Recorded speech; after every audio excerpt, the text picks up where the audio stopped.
नमस्कार, आप देख रहे हैं मगी न्यूज़। मैं हूं सुधेंदु रमन। बचपन में एक ऐड आता था टेलीविज़न पर कि दूध सी सफ़ेदी निरमा से आए, रंगीन कपड़ा भी खिल खिल जाए।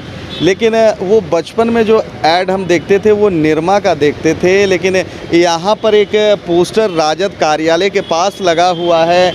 यहाँ पर मोदी वॉशिंग पाउडर, ये पहली बार है जब कोई मोदी वॉशिंग पाउडर आया है और इसके नीचे लिखा हुआ है कि सारे दाग चुटकियों में धुले, हर घोटालेबाज को मंत्री बनाने की गारंटी। इस जो वॉशिंग पाउडर है इस पर जो प्रधानमंत्री नरेंद्र मोदी का फ़ोटो लगा हुआ है। बगल में आप देख सकते हैं वॉशिंग जो है, आप देख सकते हैं कि बगल में वॉशिंग मशीन का भी फ़ोटो है और ऊपर में जिस तरह से लिखा हुआ है कि भाजपा में आइए, सब दाग धुलाइए, मंत्री मुख्यमंत्री तक बन जाइए।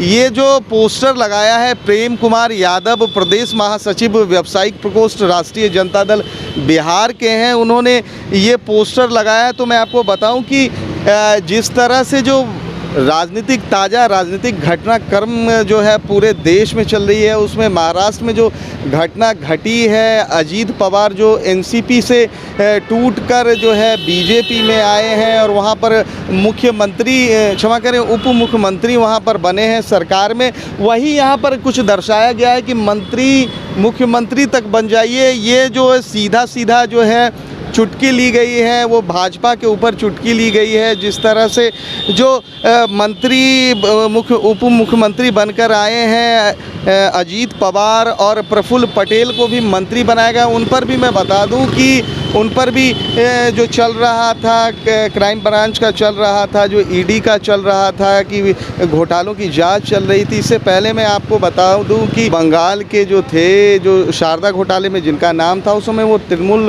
कांग्रेस में सांसद थे, लेकिन उसके बाद बीजेपी में शामिल होते हैं। सारे घोटाले की जांच उन पर से हटा ली जाती है। जिस तरह से यहाँ पर यहाँ पर कह सकते हैं कि एक तंज कसा गया है पार्टी के तरफ से, राजद के तरफ से एक तंज कसा गया है कि जो भी व्यक्ति बीजेपी में जाता है वो धुल जाता है। जो मोदी वॉशिंग पाउडर है उसमें धुलकर, वॉशिंग मशीन में धुलकर वो पूरी तरीके से साफ़ हो जाता है। आप देख सकते हैं कि इसमें लिखा है कि भाजपा में आइए, सब दाग धुलाइए, मंत्री मुख्यमंत्री तक बन जाइए।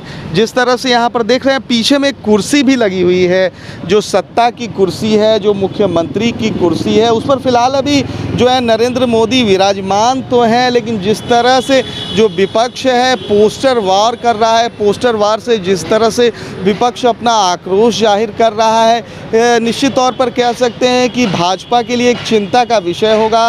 अभी भाजपा की तरफ से इस पोस्टर वार पर कोई प्रतिक्रिया नहीं आई है, लेकिन संभवतः ये माना जाएगा कि इस पर जो प्रतिक्रिया होगी बहुत ही गहरी प्रतिक्रिया होगी। जिस तरह से ये पोस्टर लगाया गया है, सीधे तौर पर जो है प्रधानमंत्री नरेंद्र मोदी को कटघरे में खड़ा किया गया है और ये कहा गया है कि जिस तरह से ईडी सीबीआई के शिकंजे हर एक व्यक्ति पर चलते हैं, हर एक पार्टी के नेताओं पर चल रहा है, और वही नेता जब बीजेपी में शामिल हो जाते हैं तो वो सब साफ हो जाते हैं, पाक हो जाते हैं। फिलहाल तमाम हमारी ऐसी खबरों को देखने के लिए आप देखते रहिए मगी न्यूज़।